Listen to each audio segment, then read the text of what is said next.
Good morning friends, welcome back to my YouTube channel. अभी बज रहे हैं सुबह के 7 और मैं जो है अपने टेरेस पे जो मैंने सोलर पैनल इंस्टॉल करवाया है जिसका क्लीनिंग मैं खुद करने वाला हूँ। तो मैं आपको एक बार वीडियो बता देता हूँ कि सोलर पैनल सिस्टम अगर आपने आपके टेरेस पे लगवाया है तो आप उसको कैसे क्लीन कर सकते हो। एवरी संडे मैं उसको क्लीन करता हूँ और जो लोग ऑटोमेटिक सिस्टम डलवाते हैं स्प्रिंकलर वाला उससे कहीं ज़्यादा गुना बेहतर है मैनुअल क्लीनिंग सिस्टम। सो मैं आपको पूरा प्रोसेस दिखाऊंगा आज कि मैं किस तरह से उसका क्लीनिंग करता हूं और इससे आपका पैसा पानी दोनों की बचत होगी। वो बात अलग है कि आपके पास अगर टाइम नहीं है, आपका बिजी शेड्यूल है और आप ऑटोमेटिक जो है सिस्टम डलवाते हो, बाकी सबसे बेहतर जो है मैनुअल रहता है। सो मैं आपको एक बार दिखा देता हूँ। सो ये जो है पूरा पैनल इंस्टॉलेशन करवाया जिसको मैं ये जो उसका ब्रश है 6 मीटर का इससे मैं क्लीन करने वाला हूँ ये टोटी के साथ लगा के। सो मैं आपको पूरा सिस्टम बताऊँगा किस तरह से उसका क्लीनिंग होता है।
आपको पूरा सामने दिख रहा होगा कि इसका जो है क्लीनिंग मैंने कर दिया है, और अर्ली मॉर्निंग इसका बेस्ट टाइम होता है क्लीनिंग का।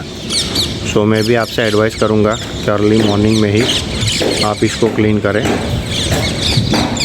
और आगे मैंने आपको दिखाया कितना इस पर धूल था, और ये अभी एकदम से क्लीन हो गया है। सो ये जो पोल है वो एडजस्टेबल है, 6 मीटर का है। सो जब हम पीछे की पैनल क्लीन कर रहे थे तो हमने इसको थोड़ा लॉन्ग कर दिया था, और अब जब हम आगे की पैनल क्लीन करने के लिए आए तो हमने इसको शॉर्ट कर दिया। सो पोल इसका एडजस्टेबल है, आप इसको छोटा बड़ा कर सकते हो, और मैंने आपको दिखाया पूरा क्लीन करके। सो ऑटो सिस्टम से बेटर है मैनुअल सिस्टम, जिसमें आपका पानी और पैसे दोनों का बचाव होगा, और क्लीनिंग इसका बहुत ही अच्छी तरह से होगा, और इसका आउटपुट आपको ज़्यादा मिलेगा। सो अगर आज का वीडियो अच्छा लगा तो लाइक शेयर ज़रूर कर देना। पहली बार चैनल में वीडियो को देखो तो चैनल को सब्सक्राइब करना मत भूलना। Live a life, bye bye. देखो वो भी ऊपर से बाय बाय कर रहा है।